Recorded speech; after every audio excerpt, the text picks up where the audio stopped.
குணம் என்னவென்று நீங்களே தீர்மானித்துக் கொள்ளுங்கள். இங்கே நான் ஆயுதத்தை வச்சே நம்ம குணத்தை சொல்கிறேன், சரிங்களா?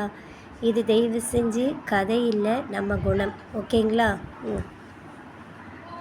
கத்தி கத்தி பார்த்திங்கன்னா நம்ம எப்படி வேணாலும் சரி இஷ்டத்துக்கு கட் பண்ணலாம்.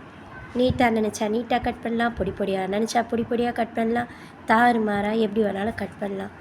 உங்கள் குணம் எப்படி இருக்குன்னு யோசிச்சு பாருங்கள். எடுத்தோ கவுத்தோன்னு பேசுகிறீங்களா? கோவப்படுறீங்களா? அனாவசியமாக உறவுகளை கட் பண்ணுறீங்களா? எங்கேயோ இருக்கிற டென்ஷன் எங்கே காட்டுறீங்களா? கத்தி மாதிரி இருக்கீங்களான்றதை யோசிச்சு பாருங்கள். கத்திரிக்கோல் நாம் நினச்சா கட் பண்ணால் கரெக்டாக கட் ஆகும். எக்குத்தப்பா இஷ்டத்துக்கு ஏதேதோ எப்படி பண்ணுறோமோ அப்படி பண்ணால் நம்மளுக்கு ஏற்ற மாதிரி வளைஞ்சு குடிக்கக்கூடியது கத்திரிக்கோல். நீங்கள் உங்கள் இஷ்டமாக மற்றவங்க சொல் பேச்சு கேட்காம சரி எது தப்பு எதுன்னு தெரியாமல் இந்த கத்திரிக்கோல் மாதிரி இருக்கீங்களா? நம்ம எப்படி வளையிறோமோ அப்படி தான் போகும். நீங்கள் எந்த குணன்றதை யோசிச்சு பாருங்கள். அதே மாதிரி ட்ரிம்மர், நூலையும் கட் பண்ணலாம், ட்ரெஸ்ஸுலேருந்து நம்ம ட்ரெஸ்ஸையுமே பாழ் பண்ணலாம் கட் பண்ணி.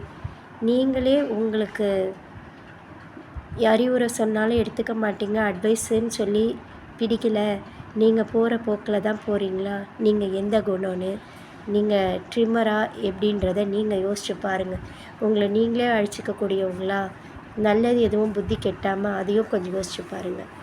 அதே மாதிரி பிளேடு, ஒரு துண்டு வெட்டினாலே போதும் இல்லையா? கையிலேருந்து ரத்தம் கட் பண்ணணும் இல்லையா? நீங்கள் பிளேடு மாதிரி எப்போவுமே எல்லாம் சுருக்குன்னு சொல்லக்கூடிய ஆளா? உங்கள் பேச்சினாலேயே உங்களை நீங்களே வீழ்த்திக்கூடிய ஆளையா? எப்படியப்பட்டாலும் சிந்திச்சு பாருங்கள். அருவா சொல்லவே வேணாம். மரத்தையும் வெட்டலாம், மனுஷனையும் வெட்டலாம், எப்படி வேணாலும் போகலாம். நீங்கள் அருவா மாதிரி இருக்கீங்களா? மற்றவங்களை அழிக்கக்கூடிய தன்மை கொண்டவரான்னு யோசிச்சு பாருங்கள்.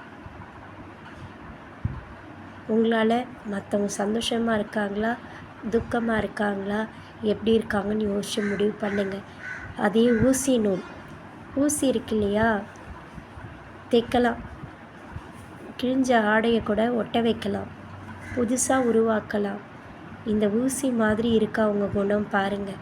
அங்கே இருந்து இந்த ஊசி மாதிரி இருந்தீங்கன்னா, நூலோடு சேர்ந்து தைக்கிற மாதிரி இருந்தீங்கன்னா குடும்பம் அமைதியாக இருக்கும், ஒற்றுமை இருக்கும், அங்கே அமைதி இருக்கும், சாந்தம் இருக்கும், சந்தோஷம் இருக்கும். நீங்கள் இந்த ஊசி நூலை போல் எல்லாருக்கூடையும் சேர்ந்து இருக்கீங்களா, எப்படி இருக்கீங்கன்றதை யோசிச்சு பாருங்கள். நான் உங்ககிட்ட இவ்வளோ ஆயுதத்தை கொடுத்துருக்கேன்.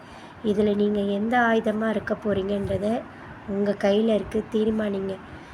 நான் யோசித்து ஒரு ஆயுதத்தை வச்சு உங்களுக்கு ஒரு சொல்லணும்னு ஆசைப்பட்ட அறிவுரை சொல்லிட்டேன்.